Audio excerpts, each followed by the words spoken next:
Without objection, the chair may declare the subcommittee in recess at any point.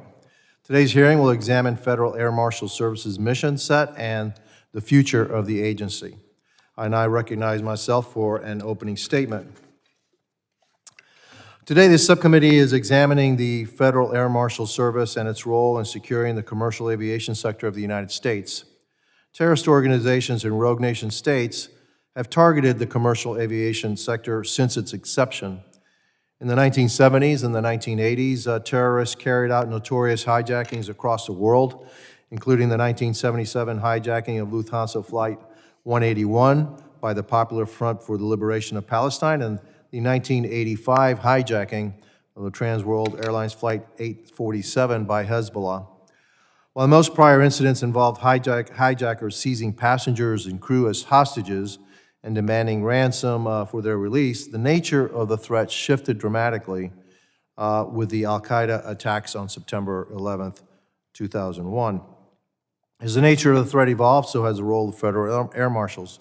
While the United States government has deployed air marshals on commercial flights since the early 1960s, today's Federal Air Marshal Service was formally established in response to the September 11th attacks. After September 11th, waves of volunteers stepped forward from other law enforcement agencies and from all walks of life to sign up for the Air Marshal Mission, and the organization became part of the newly established Transportation Safety Administration. 20 years later, after the September 11th attacks, the threat to the commercial aviation sector continues to evolve. Fortunately, our capabilities to counter terrorist threats against commercial aviation have also advanced. Diligent vetting of potential terrorists in between when an airline ticket is purchased and the day of the flight gives law enforcement more time to foil terrorist plots before they can be carried out. TSA is continuing to improve its screening equipment, and my colleagues and I on this subcommittee continue to advocate for the agency to speed up its deployment of new technology to ensure airports have modern, capable systems at their security checkpoints. TSA also offers training like the Federal Flight Deck Officer Program to airline flight crews to respond to in-flight threats. It is critical that we are proactive in staying ahead of the threat and continually look for opportunities to sharpen our capabilities and enhance our technologies. In this context, I believe it is essential to reevaluate the role of federal air marshals in aviation security. I'm concerned that air marshals are not being utilized effectively. It was recently reported that former Congresswoman Tulsi Gabbard was monitored by federal air marshals during commercial flights because of her name appeared on TSA's Quiet Skies program. The Quiet Skies program aims to prevent terrorist attacks, not unduly surveil law-abiding citizens traveling on commercial flights. Additionally, I'm concerned about the deployment of federal air marshals to the southwest border. While TSA has assured the committee that these deployments did not impact normal FAMS operations, it is troubling to me that the border's crisis has escalated to the point of needing additional personnel surged to the border. It's a long past time for the Biden-Harris administration to get this crisis under control. 2 weeks ago, we commemorated the 23rd anniversary of the September 11th attacks. In the wake of this somber occasion, it is important that the subcommittee continue to work proactively to secure the commercial aviation sector and prevent an attack like that from ever happening again.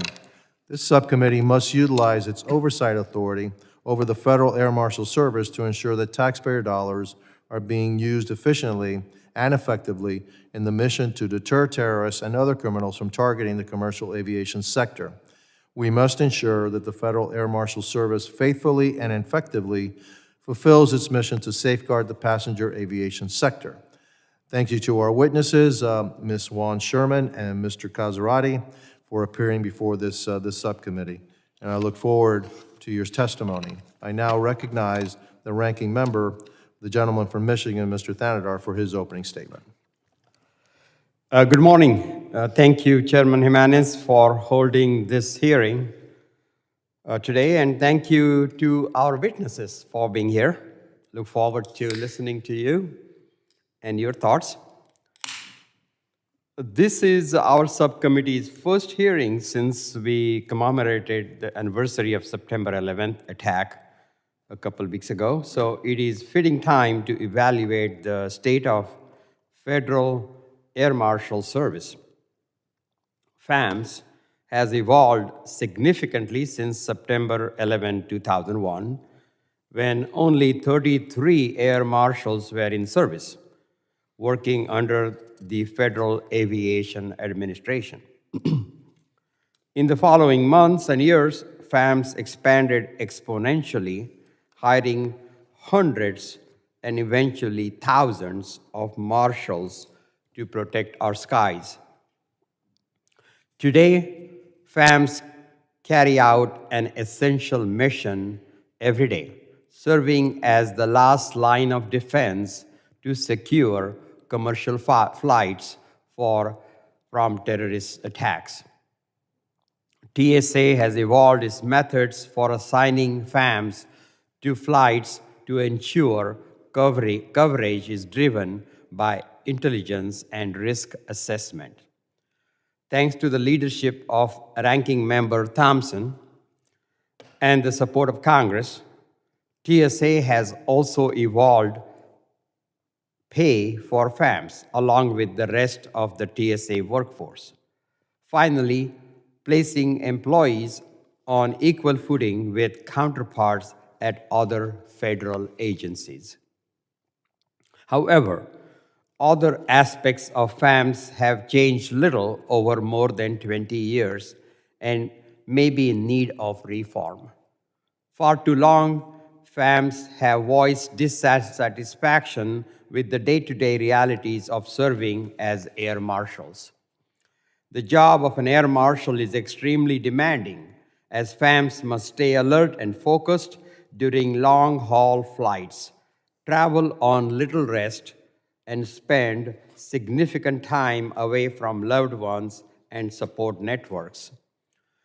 FAMS have struggled with impacts to their health, including their mental health. Tragically, according to TSA data, since 2002, 16 FAMS have taken their own lives. Sadly, this experience is far too common among law enforcement within the Department of Homeland Security and throughout the country. I'm proud to have co-sponsored Ranking Member Thompson's bill, the DHS Suicide Prevention and Resiliency for Law Enforcement Act, which would help address the challenges facing FAMS and other DHS law enforcement personnel. Congress must consider whether FAMS requires additional reforms to protect the health and well-being of its employees and ensure their ability to continue to secure air travel. I look forward to hearing from our witnesses about their recommendation for the future of the Federal Air Marshal Services. Thank you, and I yield back. Thank you to the ranking member. Other members of the committee are reminded that opening statements may be submitted for the record. Again, I am pleased to have a distinguished panel of witnesses before us today on this critical topic. I ask that our witnesses please rise and raise their right hands. Do you solemnly swear that the testimony you will give before the Committee on Homeland Security of the United States House of Representatives will be the truth, the whole truth, and nothing but the truth, so help you God? Let the record reflect that the witnesses have answered in the affirmative. Thank you, and please be seated.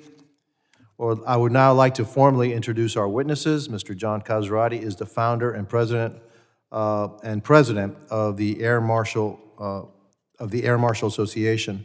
Ms. Tina Wan Sherman serves as director for the Homeland Security and Justice Team at the U.S. Government Accountability Office. I thank both of our distinguished witnesses for being here today. I now recognize Mr. Casarati for 5 minutes to summarize his opening statement. Good morning, Chairman Giménez, distinguished members of this committee. My name is John Casarati. I'm the president of the Air Marshal Association. The AMA represents thousands of current and former air marshals, and approximately half of flying air marshals are voluntary members. I was working as a customs inspector in New York City on September 11, 2001. I worked at the Ground Zero cleanup and fresh kills recovery efforts for 7 months, then joined the Federal Air Marshal Service shortly thereafter. Those experiences created a sincere and personal desire to ensure the FAMS mission is successful. Currently, FAMS are part of the TSA. The TSA mission is to screen passengers and property at our nation's airports. It's an important mission, but it's not a law enforcement mission. Air marshals believe that a lack of law enforcement culture makes the TSA either unable or unwilling to develop the FAM service to its fullest potential. As I testified to this committee in November 2021, the agency's security strategy must evolve, and the FAM mission must be redefined. We cannot be just another layer of TSA bureaucracy. The Air Marshal Association has met with TSA Administrator Pekoski on numerous occasions, and we provided him with a detailed future paper that outlined some strategies to better utilize federal air marshals. A key focus of the AMA Future Committee was the need for FAMs to be criminal investigators.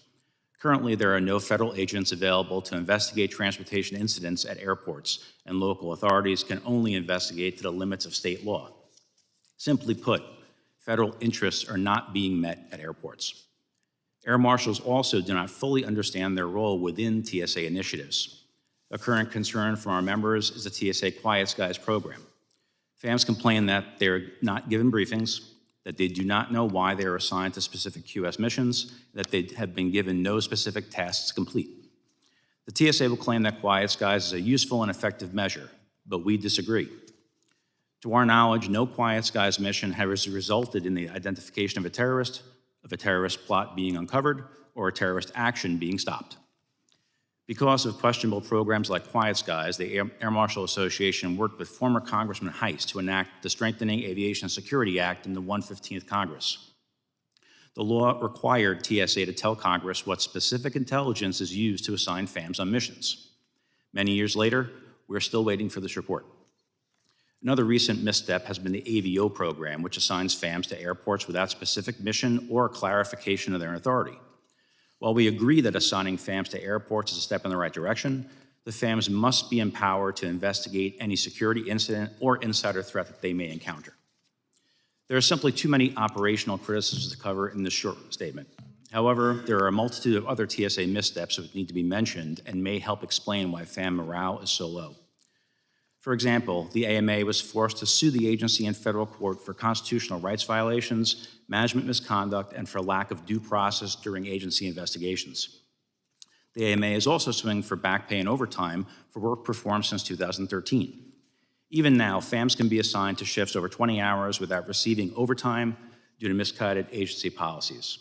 FAMs are also required to remain on call 24/7 without compensation. Sadly, the TSA believes it can behave this way because Congress authorized it. Public Law 10771 of 2001, commonly referred to as the ATSA, essentially gives the TSA the authority to do whatever it wants. Prior administrators have even testified during open congressional hearings that they do not have to answer congressional questions and have also resisted subpoenas. This TSA defiance of Congress originates at the TSA Office of Chief Counsel and aided by DHS Office of General Counsel. TSA will do nothing without the permission of their chief counsel. This top-down control of TSA decisions by unaccountable attorneys who are detached from the mission has paralyzed the air marshals. All FAMs understand that law enforcement is a demanding job, but no FAM signed up to be on call without compensation, to work punishing schedules, to endure management abuse, or to be subjected to investigations that violate our basic rights.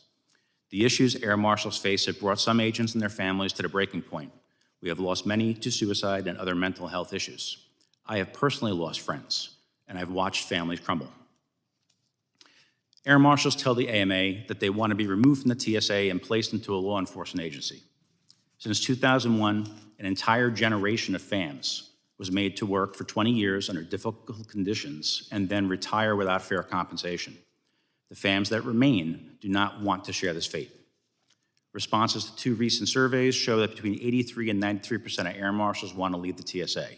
And simply put, they don't trust the TSA after 23 years. I'd like to thank this committee for holding this hearing and for the opportunity to testify before you today. I look forward to your questions. Thank you, Mr. Casaretti. I now recognize Ms. Sherman for 5 minutes to summarize her opening statements. Chairman Giménez, Ranking Member Tanadar, members of the subcommittee, thank you for inviting me to testify this morning on behalf of GAO. 23 years after 9/11, threats to aviation security remain prevalent and have evolved beyond terrorists storming the cockpit to now also include threats from explosives, insiders, cybersecurity, and more. Tasked with promoting confidence in the nation's civil aviation system, the Federal Air Marshal Service, or FAMS, assigns armed federal law enforcement officers to provide an onboard security presence on selected domestic and international flights by U.S. carriers. To provide as much coverage as possible, FAMS uses a deployment strategy that involves identifying flights and determining how to divide its resources between in-flight and ground-based security. GAO's work since 2016 has examined a range of issues related to FAMS and has also highlighted two key areas where FAMS could strengthen its efforts. Those are organizational performance and workforce management. Regarding organizational performance, GAO has made 8 recommendations to FAMS and TSA since 2016, and 6 have been implemented. These recommendations include comprehensively reporting on performance information and assessing the effectiveness of its countermeasures. We also recommended that FAMS consider risk when setting annual targets for domestic and international flights to achieve its mission priorities. Without doing so, FAMS could not ensure it's devoting its resources to the highest risk flights. FAMS has since revised its deployment strategy and no longer uses annual targets, so it did not implement our recommendation. We continue to believe that risk should be a key consideration in any FAMS deployment strategy. Regarding workforce management, GAO has made 12 recommendations to FAMS and TSA, and all but one have been implemented. These recommendations span assessing the health and fitness of the FAMS workforce to facilitating employee access to COVID testing during the pandemic. We also recommended FAMS monitor air marshals' work hours against scheduling guidelines. FAMS has developed a standard report showing air marshals' actual work and rest hours are consistent with its guidelines, but does not provide the report to leadership or produce it on a regular basis. Doing so would fully address our recommendation. In 2023, FAMS issued a new roadmap to guide its efforts. The roadmap outlines 5 priorities and efforts to identify and align funding, prioritize risk and allocate resources, and improve operational and mission support. It also states that implementation would not be fully realized until the end of this year. To support the subcommittee's oversight role, future congressional studies could examine FAM's progress in implementing the roadmap and whether it contains specific strategies to help it achieve its objectives. GAO's Guide to Managing and Assessing Performance of Federal Organizations could be used to help Congress determine if FAMS is achieving its objectives. Congressional oversight could also cover the degree to which FAMS supports the overall health and wellness of its air marshals. And GAO's strategic human capital management body of work includes leading practices to address those and other workforce challenges. In closing, protecting the civil aviation system amidst evolving threats is critical to our nation's transportation security, and GAO is prepared to continue to assist the subcommittee in its oversight of FAMS and TSA. I'd like to thank my GAO colleagues for their support in advance of this hearing and to the subcommittee for their focus on this important topic. Thank you, Ms. Sherman. Members now be recognized by order of seniority for their 5 minutes of questioning. I now recognize myself for 5 minutes. Mr. Casaretti, your testimony was somewhat troubling to me. How many FAMs are there? How many Federal Air Marshal personnel are there? Chairman, I'm not sure if I'm supposed to be releasing that in open testimony, and specifically, I could only guess. I don't work with the agency directly, so I would. Well, we'll find that out. Okay, Thanks so much. Not a problem. Okay, thanks. I'm interested in where is it that you would want the FAMS to be? I mean, you don't want it to be under TSA, but where would you recommend that it should be? Should you be your own agency, separate, or should you be under some other law enforcement branch of federal government? I think the FAMs want to be under law enforcement. We've had this conversation with amongst ourselves and with different staff. The best fit would be in a law enforcement, not a regulatory agency. Standalone probably would be more problematic than it's worth. And the air marshals just want to make sure that there's an intelligence basis for them going on these flights, that they have a meaningful contribution to security in so much that they can do investigative work and try and find the problems before they get on the aircraft as well. We've toyed around with DOT, looking into the authority of that. There's been a lot of speculation and questions about whether or not we could become HSI agents and whether or not the duties in the air are going to be a collateral duty. Those are promising, but I think there's going to be an issue with the shifting authority from 49C over to 19 USC authorities. So we're still talking about that. We have no answer. We're hoping this committee can figure it out for us. Yeah, but we're going to be looking to you, the people, to tell us, hey, where do you think you best lie? I guess, you know, we're going to look at it ourselves. When you're assigned to a flight, are you assigned to a mission, or are you just are these things random, or how does that work? So the missions, a lot of the missions are random, but there are QS and those types of flights, or SMCs, that they say. Could you speak English for me, please? Yeah. I don't speak TSAEs, so. And special mission coverages, they say, are intelligence-based missions. Quiet skies, they say, are intelligence-based missions. Unfortunately, we don't feel that the rule sets that they're using to create these missions are necessarily intelligence. One of the reasons why we worked with Congressman Heiss in the past was because we were trying to flush out exactly what they were doing with intelligence and why they thought these missions were of higher risk that required a federal agent to be placed on it for anti-terrorism measures. It just didn't make sense to us. And what we found out was they borrowed, or they thought that they would borrow a rules set system from Customs, which is called automated targeting system, which puts these rules in place, and they grab people that happen to stumble into it, like a gill net. And I worked for Customs, and I used to deal with this before. That system was designed to be used in the border area. It was designed to have inspectors actually asking questions of these people that might stumble across a rule set.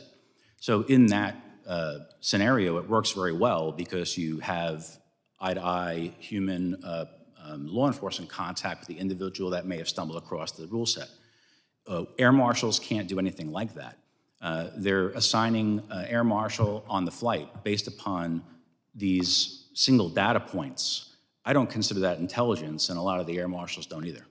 The Quiet Skies program, how does one get on that list? You'd have to trigger one of the rules. There's rules that they make, and they're triggered, and if you happen to trigger it, you're on the program. Okay, so I guess we're going to have a classified briefing with TSA to find out how one gets on that list, and how in the world does a former congresswoman get on that list. And so when somebody's in the Quiet Skies program, anytime they fly, they're going to be seen. Somebody's going to be with them. Is that what you're telling me? They're going to, there's a high risk there's going to have an air marshal on the flight. I don't know if they're going to have a job on that flight, but they'll be put on the flight. Fair enough. I think that's better in a classified setting as to how one gets there and why certain people are on it. I'm certainly very interested in why certain people are on it, but I'm not going to have it here in this hearing. So my time is up. I now recognize the ranking member from Michigan. Thank you, Chairman. And thank you, our witnesses, for your testimony today. Mr. John Casaretti from the Air Marshals Association, thank you so much for being here. And I also want to thank the men and women of Federal Air Marshals and the work that you've done and to keep us all safe, and really appreciate, especially those of us who fly very frequently. We appreciate the good work that your members do. In your testimony, you described some of the challenges facing air marshals, including their punishing schedule. Would you please walk us through what kind of schedule would be typical for an air marshal during a given week? How when they're asked to perform or be on a flight, what information do they have, what trainings do they have, what is expected of them, and how taxing could that be?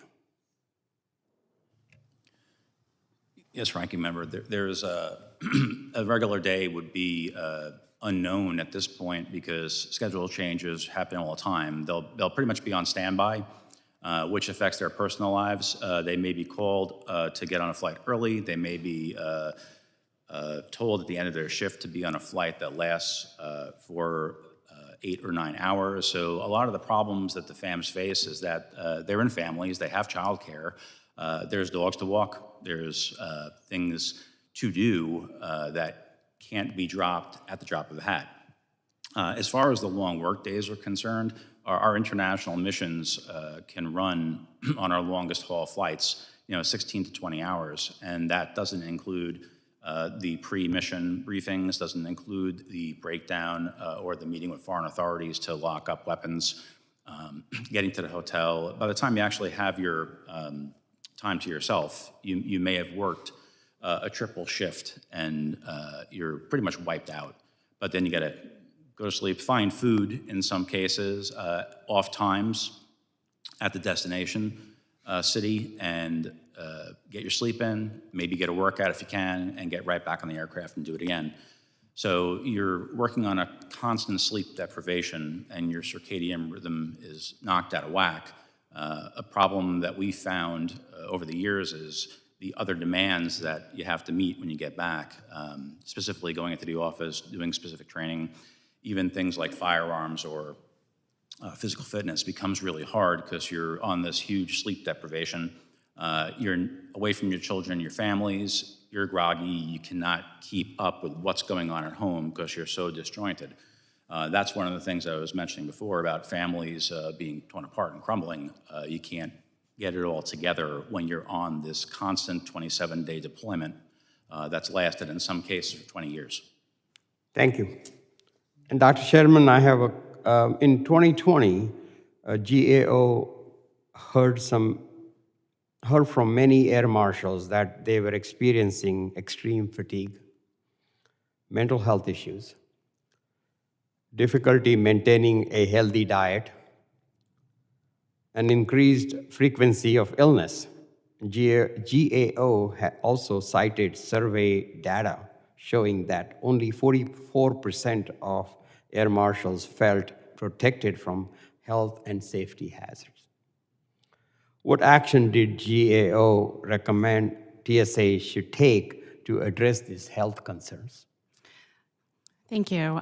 So 2 in particular I'd like to highlight from that work. One has to do with scheduling guidelines and ensuring that there's adherence by FAMs to the TSA scheduling guidance for those air marshals. That wasn't something that was being documented, and that is some action that FAMS has since taken. Also, there are other quality of life considerations that had come up in terms of physical fitness assessments. And while those assessments were being carried out on a regular basis, they weren't also being documented. There wasn't a lot of information that was easily accessible, and there wasn't information in some type of a system that would allow FAMs to look across the workforce and really better understand the physical fitness and, of course, some of the mental health issues as well of the workforce. So we made those recommendations. I just wanted to also add that for this committee, we are planning to start up work in the near term to look at DHS law enforcement officers' mental health and wellness, and we look forward to supporting the committee's oversight in that area. Okay. Thank you, Dr. Sherman, and my time is up, so I yield back. Thank you to the ranking member. I now recognize the gentlelady from Florida, Ms. Lee. Thank you, Mr. Chairman. And Dr. Sherman, I'd like to pick up right where you left off and talk a little bit further about the Federal Air Marshal's roadmap and some of the initiatives that are outlined there. Can you tell me, are there any particular initiatives in that roadmap that have not yet been implemented that you think are important for the roadmap? Yeah, thank you. So we actually have at GAO taken a look at the implementation of that roadmap since its issuance from last year. In fact, stated in the document itself at the very end, it highlights the fact that it was going to take about 18 months at the end of this year for largely kind of a substantive implementation to occur, and even another 6 months before there are sufficient performance measures to understand the efforts. As part of that roadmap, there's absolutely, though, areas that we think that will help to potentially address some of these issues, but also to keep FAMs kind of at bay, or I should say, sorry, at pace with current threats. For example, building or increasing field-based capabilities to be able to address some of the additional threats around insiders and cybersecurity that are continuing to emerge. And tell us a little more about that, if you would. Any specific recommendations or insight about how they might build those field-ready capabilities? Yeah, no insight at this stage. It's something that we absolutely believe is important for us to take a closer look at in terms of the implementation of the roadmap, whether or not the strategies that are being carried out align with the objectives and the priorities that are set forth. And we also think that it would be a good time for us to revisit the FAMS deployment strategy and get a better understanding of progress made there as well. Mr. Casaretti, turning to you, how do the operational air marshals on the ground feel about that roadmap? Is it your assessment that they're supportive of it, that they're believers in it, or are there concerns about it? Congressman, I don't think the air marshals even understand the roadmap. We had submitted a detailed future committee with a bunch of recommendations, and I've spoken to the current and former directors about implementing it and making us more able to meet insider threats on the ground and have meaningful work at the airport. But nothing really has been done. Even the AVO program I mentioned earlier in my statement, FAMs are just placed in airports without training, without guidance, and they were pretty much told to walk around. And we don't think that's an effective use of us. In a lot of ways, it's an insult of what we know in our experience. And on that point, if you would help us with just a little bit of background, those who are currently serving in the Federal Air Marshal program, are they sworn law enforcement officers? Yes, ma'am. So you all have the ability in the background and the training to be doing that sort of investigation, insider threat assessment, and things that you refer to? Yes and no. And the reason I'll say no is because we've suffered an incredible brain drain over the last few years. The air marshals that came on post 9/11, like myself, they've mostly retired. And we have now air marshals that came on and have no other law enforcement experience except what TSA has taught them. We're not in love with what TSA has taught us. A lot of us have crutched off of our prior training and experience to do actions at airports. I myself was on a ground team twice around for about 2 years and 2 months, and I was able to develop a lot of casework, but that was all based upon my prior training and experience, none of what was taught to me in the FAM service. So I think there's a real challenge right now that training has got to bump up, which is why we keep going back to training. We have a fresh group of people and they need to be taught how to do this kind of work. I'd like to hear a little bit more about what you just described. So during your work on the ground team, when you were able to develop and make cases, so for us, a distinction, of course, at some point, an FBI agent or HSI agent could bring a federal case, build an investigation, but you clearly are seeing a role for the Federal Air Marshals to do more and to do more of that frontline work investigating and bringing cases. Could you describe for us the types of things, the types of situations and cases that you have investigated and what you think the Air Marshals could be adding if they were given appropriate training? Of course, a lot of the cases I developed were based upon plain view and me being at the airport. Basic law enforcement tactics, you put yourself in the place where you can see bad things happening. What we were doing at the time was we had a training of the TSA BDO component, behavioral detection officers. They were under the Federal Air Marshals for a short time. So I trained them on bag searches. I trained them on properly dumping out a bag to feel the weight of it in case there was precursor chemicals in it. And when they did that kind of search, I was able to see a lot of things because they were doing a proper search. Things that were uncovered were multiple credit cards unsigned going foreign. So that's a CMIR, Currency and Monetary Instrument Reporting Act violation that I was able to notify Customs about. You'll see, if you're down by the areas where baggage is being screened, you may see a lot of organics coming through an e-scan machine. I was able to seize $110,000, get a DEA agent on site, and we were able to do 13 arrests and close 2 cases the following day at Newark. There are ways to build the air marshals into current TSA operations to utilize us as law enforcement and as investigators. But TSA is so risk adverse, they do not want us to do these things. And I think one of the things that we have been trying to get them to do is to look at intelligence, to deploy us based upon intelligence, and to look at what we're able to do at the airports so we can identify these insider threat incidents and we can get some casework developed. If we develop casework at the airport, it'll naturally lead to intelligence, and that'll naturally keep the whole domain safer. Thank you, Mr. Chairman. I yield back. Thank you. I now recognize the gentleman from New York, Mr. LaLorda. Not yet Florida, Mr. Chairman. Not all New York. You'll get there eventually, don't worry. Thank you, Chairman. I want to say thanks for your leadership, bringing us all together on the Federal Air Marshal Service, to our witnesses for your expertise. Your informing this panel is important to how we craft our policies and set our budgets. I want to say thanks for being here and for your professionalism. This month marks the 23rd anniversary of the tragic events of September 11th, which served as a catalyst for the creation and expansion of the Federal Air Marshal Service, and as we know it today. And as we as a committee and we as a public reflect on that fateful day, it's important to recognize that the aviation security landscape has evolved significantly since 23 years ago. Originally tasked with ensuring the safety and security of passengers, crew, and aircraft, the Federal Air Marshal Service has played a vital role in deterring and responding to in-flight threats. However, the effectiveness of FAMS is now subject to ongoing discussion, given the limited deployment of air marshals, only covering an estimated 5 to 6% of daily commercial air flights, and the high operational costs involved amounting to $735 million in 2023. Dr. Sherman, good morning. Thanks so much for being with us here today. Can you tell us what has the GAO's work revealed about the Federal Air Marshal Service's contribution to aviation security, Doctor? Thank you for asking that question.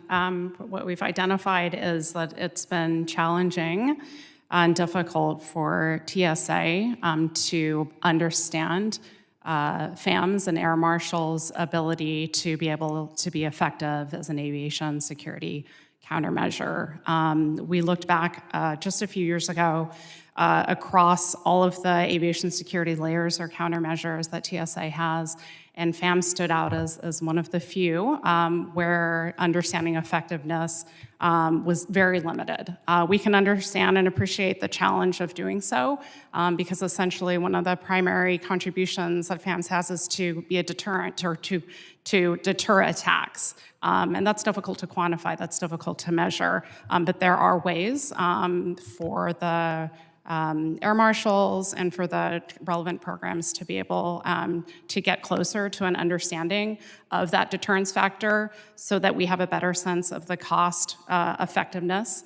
And we also have an opportunity, or at least FAMS and TSA would, to essentially optimize or right-size the use of its resources. And given that complex and ever-changing threat environment that you described, where the adversaries have shifted from traditional hijacking tactics to cyber threats, insider attacks, and even drone-related disruptions, we must now understand how FAMS has adapted its mission and whether its contributions remain impactful. A follow-up question to that is, how has FAMS adjusted its operations and deployment strategy to adapt to these new threats? Dr. Yes, we've talked a little bit about ground-based operations already, considering Viper teams, support of transportation security officers at the airport, providing security or law enforcement assistance not only at the airport but also in transportation hubs in the surface and kind of maritime space, providing other types of assistance or support as intelligence is identified. And that move towards ground-based deployment is not only something that is a function of the changing nature of the threats, but it's actually something that FAMS has been interested and has had a desire to move toward since, I think, 2010 or 2011, in part to help address some of the physical and mental wellness challenges that we were talking about earlier. Good, and I want to get into that a little bit more, but with the remaining time I have left, just about a minute. We, Congress, this panel especially, knows the nature of the job includes frequent travel and long hours, and we know that can take a toll on the morale and mental health of our federal air marshals, and we have a specific appreciation for that. And understanding how air marshals view their roles, leadership within FAMS and TSA, and the factors contributing to job satisfaction or dissatisfaction is crucial in how we can assess how we can improve engagement, morale, and retention among air marshals. And with about the 30 seconds I have remaining, Mr. Casaretti, I want to thank you again for being here with us today.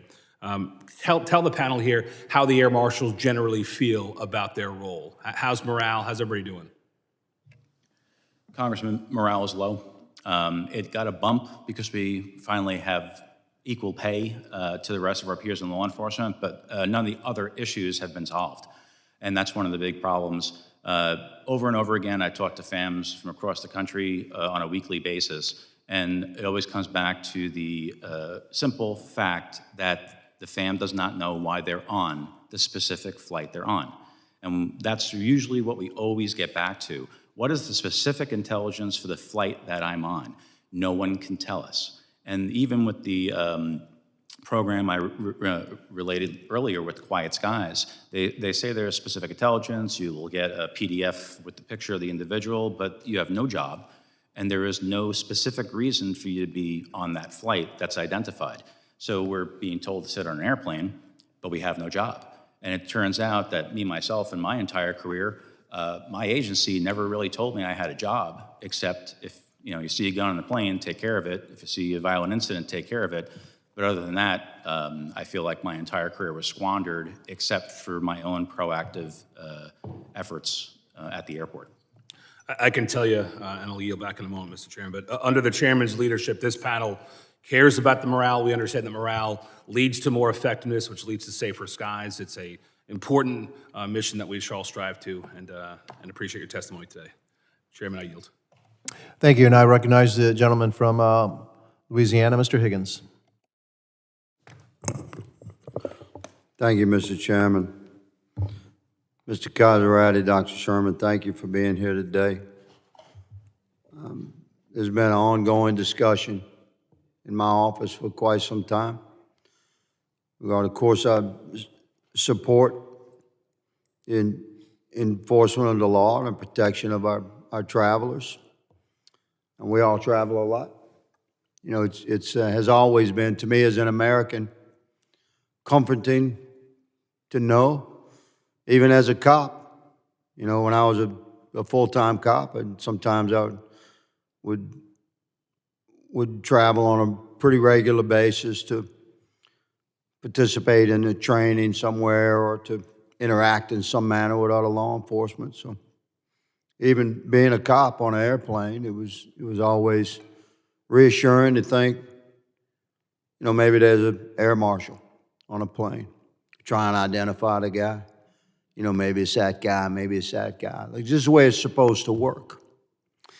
So being a supporter and a cop myself, it was that much more troubling as a constitutionalist when it began to be brought to my attention that maybe the Air Marshal Service has been co-opted by some darker force within the federal government that would oppress the freedoms and rights, including the very, very basic freedom to travel the land that Americans enjoy.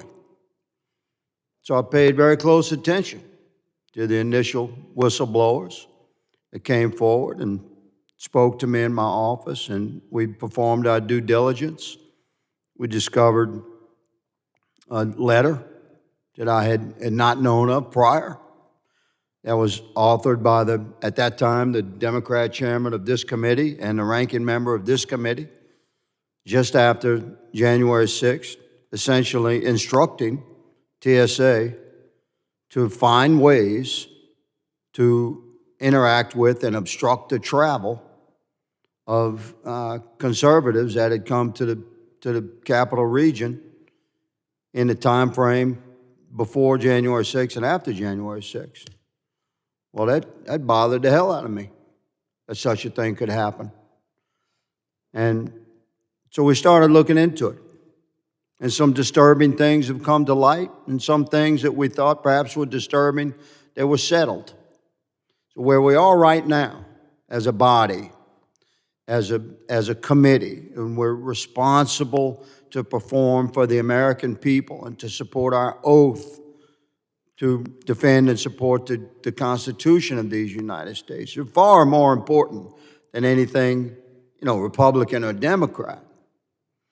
But Americans need to hear from you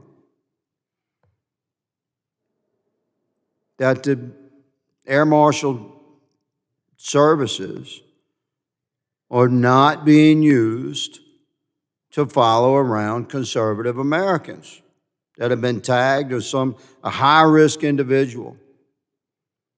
You'd support, if an American supports a particular candidate for president, does that put an American potentially in a high-risk category that would be followed by the Air Marshals? Mr. Casarati? Congressman, I don't believe that specific thing would put you in the category, but I believe there is the discretion and the leeway for TSA to develop a rule set that has a high likelihood of catching any type of person it wants to. So everything's rules-based.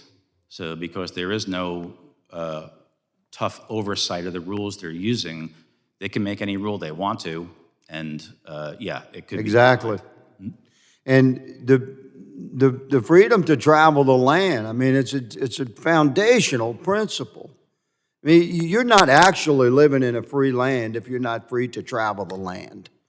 And if we're being watched and tracked and followed and spied upon by agents that we the people, provide to protect the citizenry, allegedly from some legitimate threat to air travel, it's disturbing and troubling. I have several questions that I knew we'd never get to. We prepared in writing for you, Mr. Casarati, and you, Dr. Sherman. Just 3 or 4 questions each. We're going to provide those in writing. I hope to have a timely answer on those questions. Mr. Chairman, I appreciate the subcommittee convening on this important topic, and I yield. Thank you to the gentleman from Louisiana. We're going to go through a second round. So I'll start off. Mr. Casarati, when something happens at TSA at the line, something which is illegal, somebody brings a weapon, et cetera, and they're apprehended, who apprehends them? Chairman, local law enforcement are called to respond. It's very unlikely that there'll be a federal charge on it. So they have the TSA reimbursement program. They pay for local law enforcement to be available to TSA, and TSA will call them. One of my big complaints about this system is that federal air marshals are not automatically on the local notification system. So if there ever were an opportunity to examine federal interest in these incidents, we don't even have the opportunity to, because city, state, and local comes, does whatever they're going to do, seize for investigatory evidence, or just arrest the individual, and we don't get a piece of it. Do you have arrest powers? I'm sorry? Does the Federal Air Marshal Services, do you have arrest powers? Yes. You do? Okay. Something happens on an aircraft, again, some incident, et cetera, that may be in violation of law. Who gets called for that? So different situation. That's our special aircraft jurisdiction. We share concurrent jurisdiction on those things with the FBI. There are a lot of things on the aircraft we wouldn't get involved in that are low level. We would just activate and do something if there was a threat to life and the aircraft itself. Somebody assaults let's say a flight attendant. Would you be involved in that? Would the Federal Air Marshal Services be involved in that? Would you be doing the arresting, or would it be somebody else? Absolutely. On flight, we take care of the incident. Obviously, arrest the individual. Usually, a handoff to local law enforcement would happen. Or if there was a responding agent able to respond, the FBI might be notified and they might respond.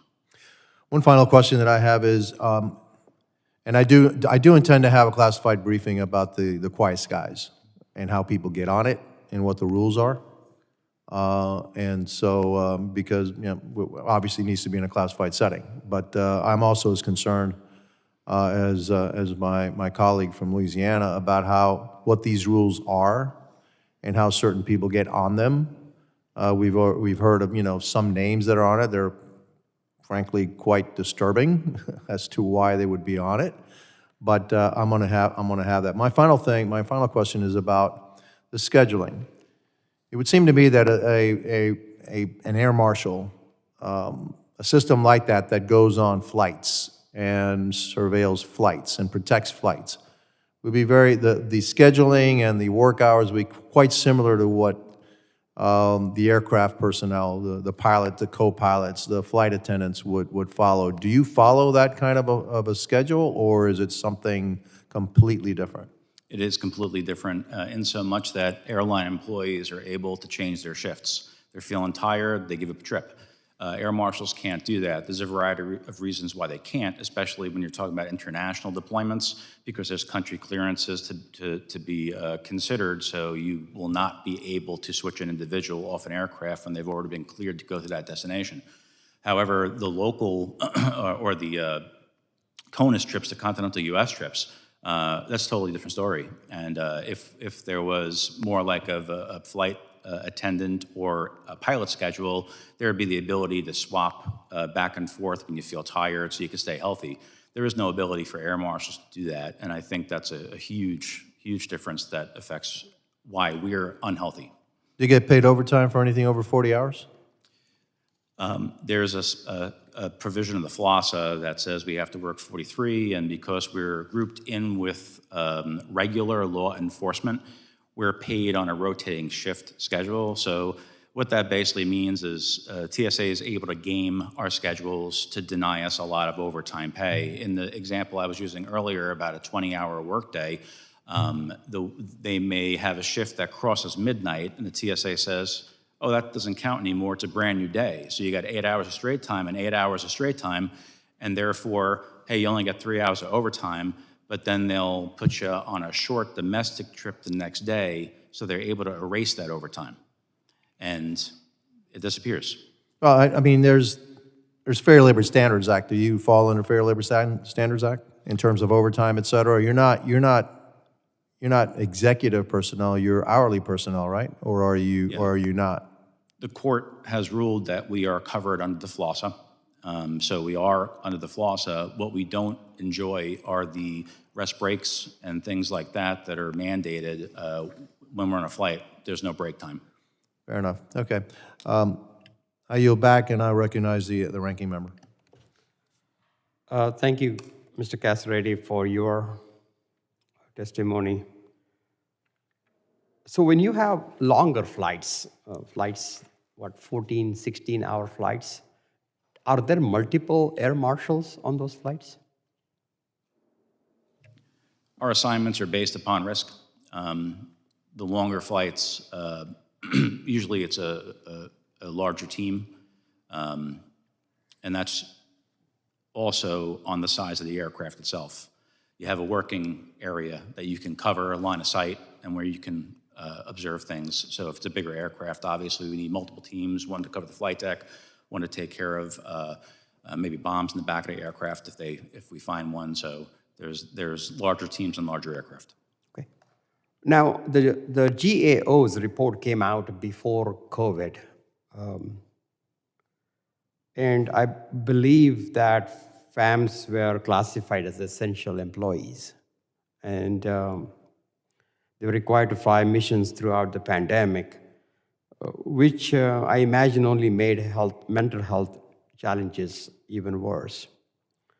How would you describe the mental state of most air marshals today? What resources do you believe would help air marshals who are struggling with their mental health?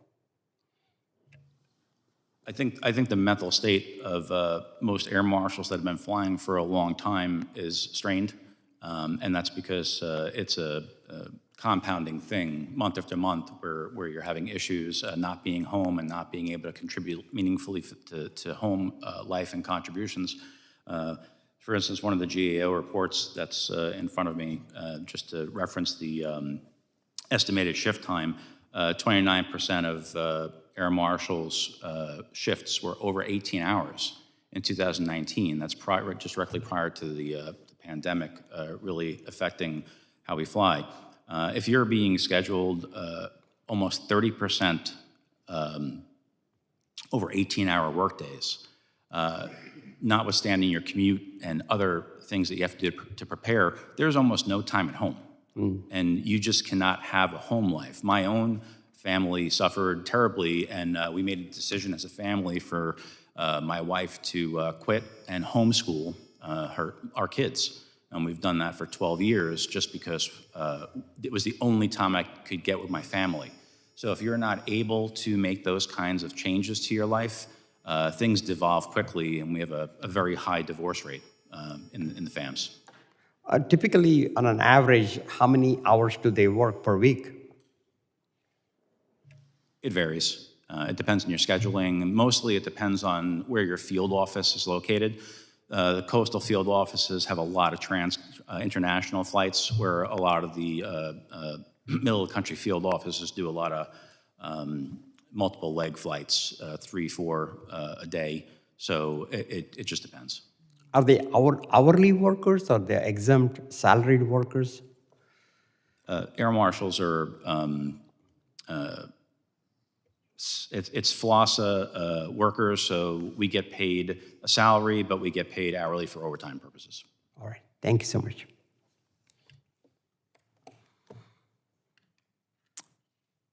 Mr. Kennedy, do you have any questions?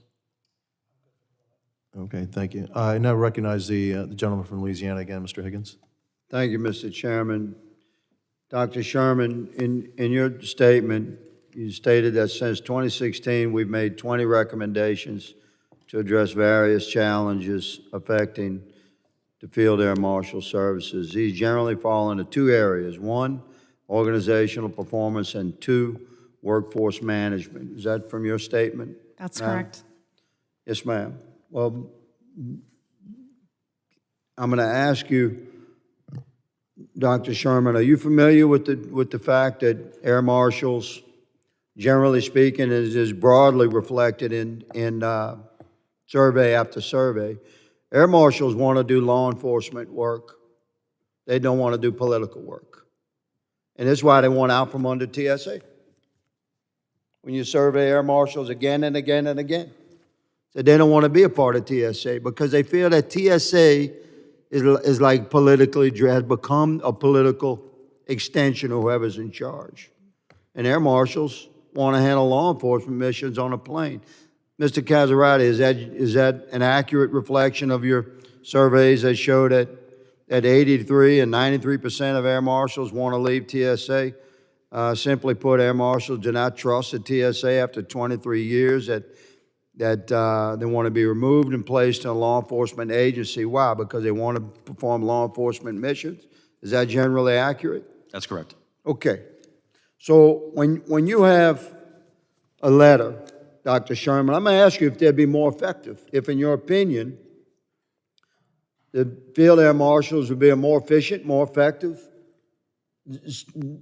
agency performing for the American people in their law enforcement role, which is what they were originally intended to do, not as political spies or political, like, extensions of the weaponization of some political agenda out of this executive branch or that executive branch. These guys don't want to do that. They want to do law enforcement. So you're looking into the efficiency of the agencies, talking about organizational performance and workforce management. When morale is low and turnover is high because the workforce is not happy with the role that they're playing, then of course they'd be less efficient than if you flip that switch. And what survey after survey shows is that these guys, they want to do law enforcement work, not political work. But I ask you each to reflect upon these words from the letter on January 11th of 2021, written by Chairman Benny Thompson, who was the chair of this committee at that time. He's ranking member now. Ranking member John Katko, the Republican, we were in the minority, sent a letter to TSA Administrator Pekoski. Nobody knew about this letter by the way. It took me a year and a half to find out about this letter. To Pekoski asking for updates on current efforts to disrupt, quote unquote, the travel of white supremacists, close quote, and options available for, quote, denying air carrier service, close quote, to individuals posing a potential threat following January 6th.